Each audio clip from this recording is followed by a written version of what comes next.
Em sua oitava e última reunião no ano, o Copom, nosso Comitê de Política Monetária do Banco Central, cortou a taxa Selic em mais meio ponto percentual. Com esse corte, que apenas dá prosseguimento ao ciclo de afrouxamento monetário começado em agosto de 2023, nós vimos a Selic que começou o ano em 13,75, fechar o ano em 11,75, com o mercado projetando que ao final de 2024 poderemos ter uma Selic em 9,25. Mas fica a pergunta, qual o real impacto de uma Selic mais baixa para a população, para o custo de crédito? Também para a renda fixa, os seus investimentos, e para a renda variável, para o valuation das ações. É sobre isso que falaremos no vídeo de hoje.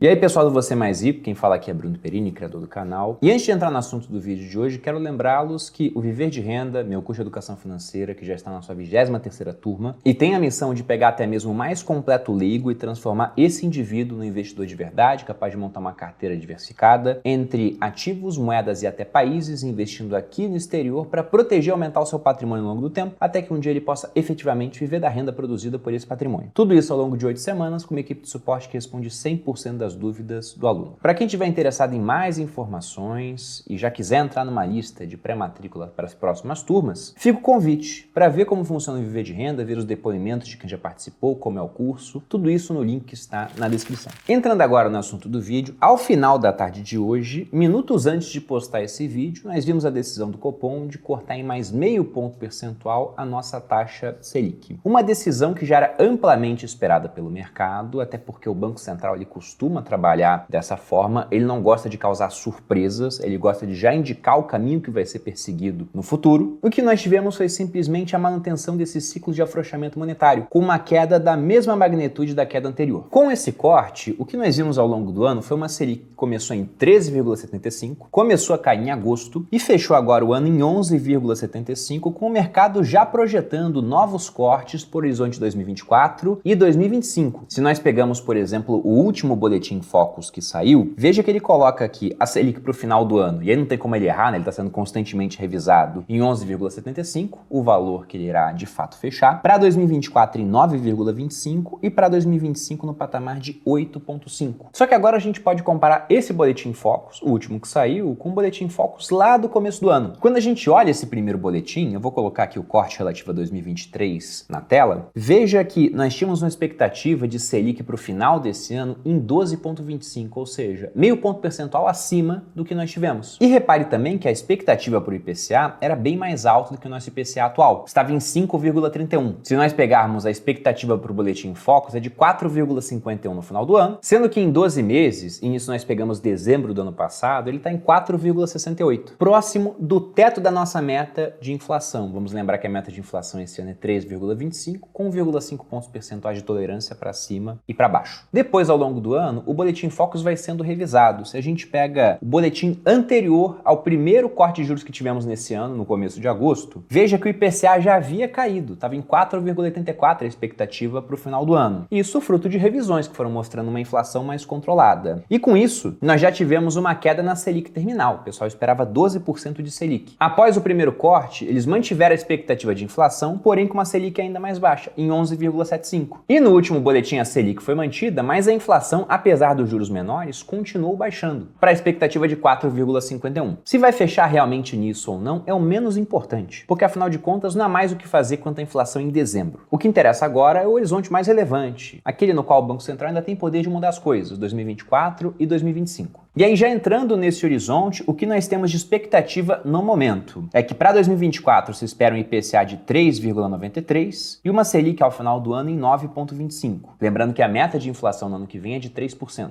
E para 2025, nós esperamos um IPCA de 3,5 com uma Selic em 8,5. Então veja que com inflação mais baixa, o que se projeta é uma queda da Selic estrutural. O que anima, por exemplo, o mercado de renda variável aqui no Brasil, teria o efeito de estimular mais atividade econômica, teoricamente iria diminuir o preço do crédito, mas com aquele efeito colateral de tornar a renda fixa menos atrativa. E é sobre isso que falaremos agora. Será que de fato isso que a gente espera na teoria vai acontecer na prática? Como que funciona? Pegando primeiro essa parte do endividamento, dívidas são um problema endêmico aqui no Brasil. Se a gente pega variadas pesquisas, o que geralmente encontramos é que cerca de 80% da população sofre com endividamento, como você pode ver na manchete na tela. E aí, se você tem a taxa Selic como aquela taxa taxa base da economia, os bancos teoricamente iriam se basear nisso para conceder o crédito. Ou seja, será que uma Selic mais baixa tem o poder de diminuir o custo de crédito? Bom, se a gente pega o ICC, o indicador de custo de crédito aqui no Brasil, que tem a finalidade de estimar o custo do crédito que vai onerar as famílias, os indivíduos, as empresas, e para esse cálculo eles levam em conta o CET, ou seja, o custo efetivo total, vai colocar tudo ali dentro. Taxas, impostos, tudo que vai realmente levar a taxa de juros, aquela taxa que efetivamente o consumidor irá pagar, com algum tipo de seguro embutido se a pessoa morrer antes para quitar aquele empréstimo, então eles colocam tudo na conta. E conforme você pode ver no gráfico da tela, de fato, quando a Selic diminui, o custo do crédito diminui, mas não são relações totalmente lineares. Veja esse ponto de destaque lá no começo de 2021, quando a Selic estava no patamar de 2%. Veja que o custo do crédito no Brasil ficava, na média, em 17,08% ao ano. Ou seja, como eu sempre defendi aqui no canal, esse indicador ele deixa muito claro que se você tem dívidas, na média, vai compensar muito mais você pagar essas dívidas do que querer investir. Tudo bem que aqui a gente está vendo o intervalo onde a Selic estava em 2 e o custo do crédito em 17. Agora a Selic está muito mais alta, mas o custo do crédito também fica mais alto nesses períodos. Então a diferença ela continua muito relevante. O spread pode ter diminuído, a diferença entre uma taxa e outra, mas ele ainda é gigantesco. Poxa, Bruno, por que esse spread é tão grande? Inclusive, em termos internacionais, ele costuma ser visto como muito grande. Sobram reclamações verdadeiras de que o spread do crédito no Brasil é muito alto. A gente tem que pensar nos motivos. Seria apenas ganância do mercado? Bom, primeiro vamos lembrar que nessa conta vai entrar o custo de captação, as perdas do banco com inadimplência, tributos que são muito pesados sobre bancos, despesas administrativas. Então entra uma série de coisas. Pegando, por exemplo, a parte da inadimplência, nós vemos uma grande diferença para outros países. No Brasil, essa inadimplência ela costuma ser muito alta. Lógico que fica aquela pergunta do tipo, quem veio antes, né? O ovo ou a galinha? Porque afinal de contas, o spread muito alto, os juros muito altos provocam mais inadimplência. Mas é um movimento retroalimentado, porque essa inadimplência também provoca spreads mais altos. Colocando aqui na tela uma imagem que foi apresentada pelo Roberto Campos Neto, presidente do Banco Central, veja que enquanto a média mundial de recuperação de créditos fica em 39 centavos a cada dólar emprestado, no Brasil essa média é de 18 centavos, ou seja, menos de 50% da média mundial. E justamente por uma recuperação de crédito baixa, já que muitas vezes há empréstimos onde a pessoa coloca uma propriedade, um imóvel, um equipamento, no caso de uma empresa, como garantia. Aí quando não paga, entra na justiça para que aquilo não seja tomado. Ou seja, de nada adiantou colocar garantia, porque a concessão de crédito foi a juros mais baixos, mas no final, quando você vai pegar a garantia de fato, a justiça acaba travando. E aí, se os credores têm mais dificuldade de recuperar o crédito emprestado, naturalmente, como há mais risco, eles vão exigir prêmios mais altos para emprestar. Um outro ponto é lembrar também que há um risco Brasil, que pode ser visto tanto pela questão da dívida pública, se a gente olha a nossa dívida, ela está num patamar hoje acima da média dos emergentes. Segundo a imagem dos emergentes, tem 65,1% de dívida bruta em comparação ao PIB, enquanto o Brasil tem esse mesmo índice em 88%, ou seja, ele é mais alto. Um outro ponto que vocês podem ver na tela também é o nosso CDS, que seria o Credit Default Swap, ou seja, um seguro contra calote. Se você olha o valor, o nosso seguro ele é mais caro em comparação, por exemplo, com Colômbia, com México, Peru, Chile, que tem esse CDS mais baixo. Veja que no caso do Chile, nós temos um custo que é menos da metade do nosso. E por último também, vamos lembrar que para que o recurso possa ser emprestado, antes ele foi poupado por alguém que deixa esse dinheiro no banco, para que o banco possa, através do seu sistema de reservas fracionárias, emprestar esse recurso para quem está precisando. E quanto mais volume de crédito um banco tem, e disso vem essas reservas, quanto mais abundante os recursos a serem emprestados, os juros seriam mais baixos. É uma questão de oferta e demanda. Se há muita oferta de crédito, considerando uma demanda inalterada, os juros cobrados deveriam ser mais baixos em comparação a pouca oferta de crédito para essa mesma demanda. E se a gente pega o índice de poupança aqui no Brasil, nós temos um nível de poupança baixo, na casa de 15,7%. Isso fica abaixo de Colômbia com 17,6%, Peru com 20,8%, México com 21%, Chile com 21,3%. E isso não é novidade. Há pouquíssimo tempo no meu vídeo sobre Previdência, eu mostrei para você uma pesquisa feita lá em 2020 mostrando que 90% dos brasileiros não poupam. E uma outra mais recente mostrando que mais ou menos a mesma coisa, 90% do pessoal aposentado vai depender do INSS. Ou seja, poupa pouco, no final todo mundo depende do governo. Ou seja, a combinação desses fatores faz com que o Brasil tenha uma dinâmica onde os juros altos acabam sendo uma constante. E agora, por exemplo, eles ainda estão altos, apesar das quedas que tivemos nesse ano. E pro ano que vem, ainda que o boletim Focus esteja correto, e a gente não sabe, ele pode estar superestimando ou minimizando a queda que teremos em 2024, mas o ponto é que mesmo que a gente pegue essa Selic terminal prevista agora, não dá para falar que 9,25% é uma taxa de juros estimulativa para a nossa economia. Ela ainda permanece num patamar restritivo, ou seja, freando a economia para controlar a inflação, manter as expectativas ancoradas para que de fato a meta seja executada. execuível. De modo que, sim, os juros no Brasil são altos, o custo do crédito continuará alto, mas a queda da Selic acaba favorecendo a diminuição desse custo de crédito? De fato, diminui, mas não espere uma grande diferença, principalmente para quem tem mais dificuldade de obter crédito, pessoa física, pequenas empresas. E aí eu deixo as grandes empresas de fora, porque as empresas listadas em bolsa, elas têm uma outra dinâmica, sobre a qual falaremos mais à frente. Porque antes vale a pena citar o impacto para a renda fixa. O que eu tenho recebido de perguntas, principalmente do pessoal mais leigo, é: nossa, agora com a Selic caindo, com o fim do 1% ao mês correndo baixo risco. E agora, o que eu faço com a minha reserva de emergência? Será que eu devo tirar do Tesouro Selic para correr mais risco, tentar ter retorno maior? E vamos lembrar do seguinte: o primeiro ponto é que na sua reserva de emergência, você quer duas coisas e por conta das duas está disposto a abrir mão de uma terceira, já que existe dentro dos investimentos um tripé impossível. Você não consegue ao mesmo tempo algo que é muito líquido, muito seguro e que vai ter o melhor rendimento. Inclusive no Brasil, a gente consegue abrir mão desse melhor, mas ter um rendimento alto, sobretudo nesse momento de juros ainda altos. Mas veja aqui, tem muita coisa em renda fixa que paga mais do que a Selic. Só que, geralmente, você vai ter que abrir mão de liquidez ou de segurança. Aqui não. Você quer manter muita liquidez, você quer manter muita segurança e aqui entenda tanto ausência de volatilidade quanto também um bom risco de crédito, ou seja, uma chance muito baixa de ter um calote. Praticamente zero se a gente pega o Tesouro Selic, já que não há por que um governo dar um calote numa dívida feita na sua própria moeda. Na pior hipótese, cria-se mais moeda, que trará consequências negativas e inflação, mas você recebe essa moeda antes dos outros. Então estaria mais protegido antes que os preços venham aumentar. Só que veja que para ter toda essa segurança e toda essa liquidez, é normal que você tenha que abrir mão de um pouco de rentabilidade. E ainda que os juros estejam em queda, a rentabilidade está muito interessante. Mas mesmo que a Selic venha cair novamente a 2%,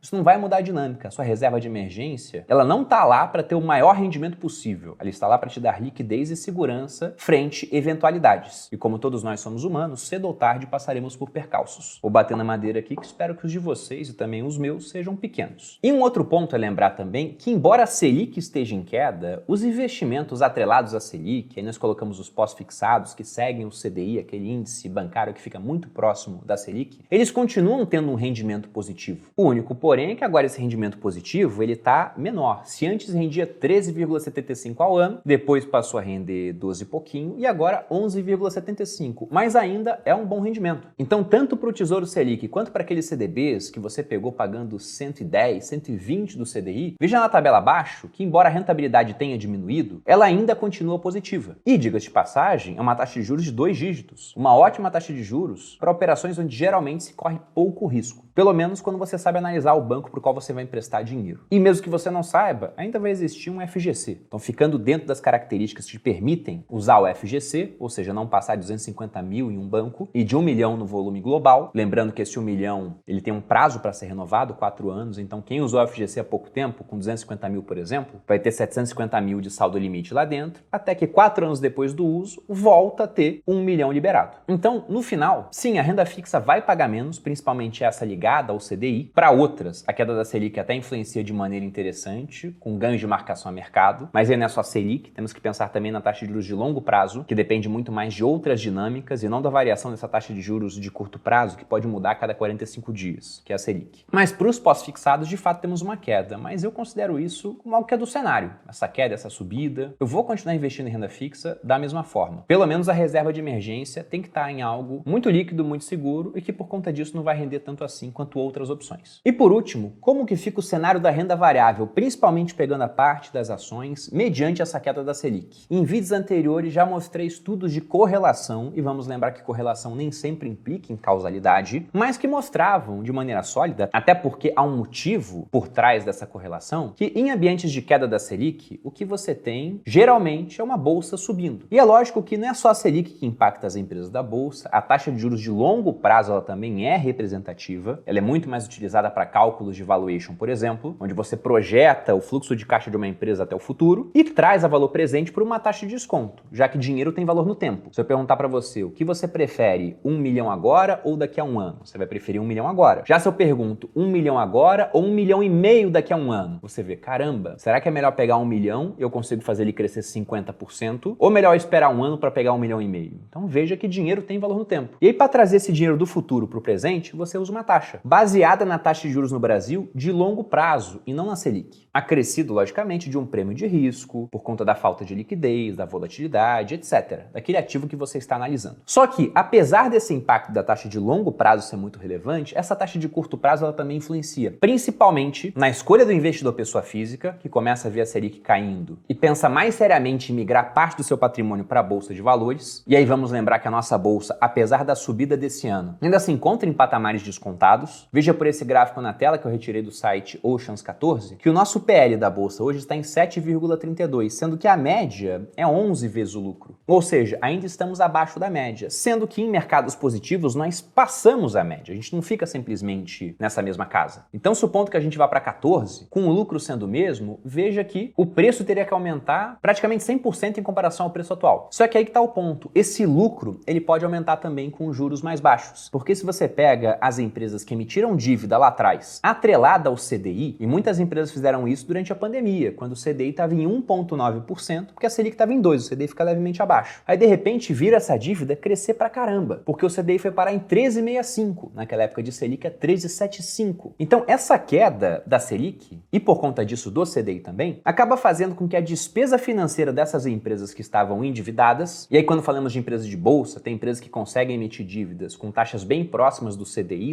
mais alguma gordurinha, conforme esse CDI vai caindo, o custo que elas têm para pagar essas dívidas também fica mais baixo. E com uma menor despesa financeira, e veja nessa tabelinha que está aqui na tela a simulação de uma despesa financeira para uma empresa que tem uma dívida de 100 milhões, o que você tem com juros mais baixos é mais dinheiro sobrando na parte do lucro líquido. E como preço sobre lucro, esse indicador, o PL, que eu acabei de utilizar naquele gráfico para falar que a gente não está caro, está bem abaixo da média, é uma divisão, né, um numerador sobre um denominador. Se esse denominador, o lucro, ele começa a ficar mais alto, caso o preço não mude, o numerador ele permaneça inalterado, o que você tem é um resultado menor. Ou seja, se o lucro for aumentar e o preço não aumentar, nós ficamos ainda mais baratos. Até uma hora que o mercado vai olhar para aquilo e falar não faz sentido, e mais demanda pelas ações fará o preço subir. Então, de fato, a queda da Selic não é a única coisa, talvez nem seja a mais importante, mas tem impacto para alavancar o movimento do preço dos ativos de risco, o que inclusive já começou nesse ano. E para 2024 eu espero que essa dinâmica permaneça. Portanto, veja que de maneira geral, apesar de não ser nem sempre linear a relação, de fato uma Selic mais baixa, ela diminui o custo do crédito. Infelizmente para algumas pessoas, mas faz parte do jogo, diminui os retornos em renda fixa pós-fixada. E é justamente por isso que você tem que ter uma carteira diversificada, porque enquanto uma parte sofre, na parte da renda variável, o que você tende a ter são melhores desempenhos. E até por isso que eu, por exemplo, sempre defendi aqui no canal a construção de uma carteira diversificada, justamente que eu ensino lá no Viver de Renda. E aí fica novamente o convite para que vocês entrem no link da descrição e vejam como é que funciona o curso. Ele é muito interessante, basta perguntar para alguém que já fez. Eu fico por aqui, espero que você tenha gostado desse vídeo. Se gostou, desse seu like, se inscreva aqui no Você Mais Rico. Um grande abraço e até a próxima.